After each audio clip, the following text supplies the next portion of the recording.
a great situation called the Milgram experiment, and I'm going to show you this video here in a second. But it's a really famous study about how this one scientist wanted to figure out if he could make people shock other people, and just through kind of like that social pressure, that kind of peer pressure, if people would kind of follow along. And he was very surprised with what happened. But check out what happens. So before this experiment took place, these psychiatrists got together and they said, how many people are going to go through with this? Who's going to go all the way and kill somebody? And they thought 0.8%. You have to be a psychopath. You have to want to hurt people. And in reality, 67% of people went all the way. So Stanley Milgram's trying to find out, do people just respond to orders? Like the Nuremberg trials were going on, and these Nazis were saying we were just following orders. So 250 volts is enough to kill you, right? And 100% of people went up to 250 volts. So there's a lot going on there, but none of it, the guy in the lab coat didn't have some secret hypnosis trick. And what was the incentive for the student to do this, to continue doing this? There wasn't an incentive. It was obedience to authority. So that's pretty interesting, right? Because it's an interesting social experiment that 100% of people took up the perceived electric shock. They thought it didn't actually really happen, but they thought it was happening. 100% of the people took it up to a level that would kill someone through electric shock because of exactly what he said. What he learned was that you've got people are kind of programmed to kind of follow orders, and they have to kind of choose to resist, and choose to resist that, that peer pressure. And so the reason why I think it's an interesting study is because there's several things that I want to go with this. So number one is, if you're an individual salesperson, you have to know that, and you're trying to be a warrior, you're trying to be a top 10% salesperson. Well, the odds that you are going to be surrounded by other winners like you is obviously very low. Probably 90% of them are not going to be like you, and you're going to have a lot of resistance. And so just know that you're going to have to choose to not be obedient.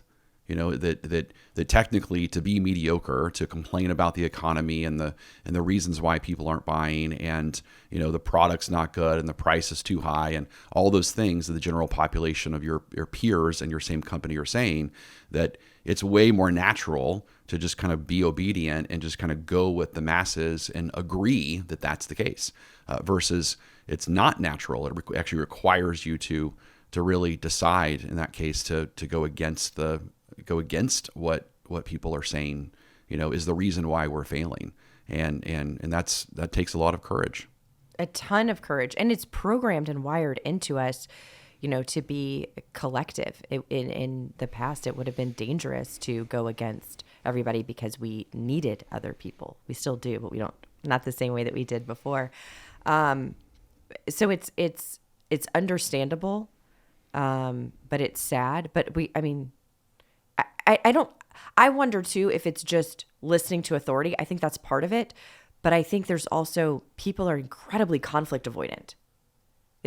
People will do anything to not get into conflict for the most part. There are exceptions to this, of course, but most people do not want conflict.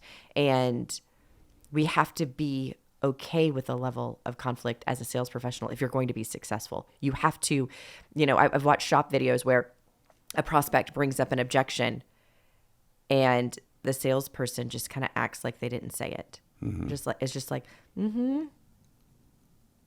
And we've got to go towards that. We have to talk about the objections they have. We have to extract the objections they have. We have to find the conflict and work through it. And that is we're not programmed naturally. Most people aren't programmed naturally to do that. So it's a skill set. Mm-hmm. Well, let's talk about that. So let's talk about some ways that a salesperson could again, up-level their mindset, their process, their language in order to stand up for themselves. The first thing that comes to mind is just a good kind of reframe for themselves, and that's, without conflict, there is no change. And so, conflict actually is a good thing. Conflict is like the stepping stone into something better. So we can't see conflict as happening to us. We need to see conflict as happening for us, and it's because of the conflict it now gives us an opportunity to change and to do something different or to take a stand for something. But what do you think? Tell me something that you think a salesperson can say to you or think about to improve their ability to handle conflict. Well, I mean, I think the first thing is you have to make the conscious decision. Do you want, what is stronger, your values and what you think is right to do, or being part of the group? And most of the time, I mean, you said this a little bit earlier about being a top sales professional. If you are a top person, you are not doing what everybody else does, and they will talk about you. They will not be on board with you. They will not. I know very few top performers that are great friends with a lot of people on the team. They're not. They are so different, and they do things. And every time they are winning, every time they're doing these hard things, it shines a light on what those other people aren't doing and aren't willing to do, and they don't like it. They don't like you. So you have to decide, are you okay being unliked? Are you okay being alone? Or what's more important to you, doing what you believe is right or being part of the group? And if you don't consciously make the decision, you'll be part of the group.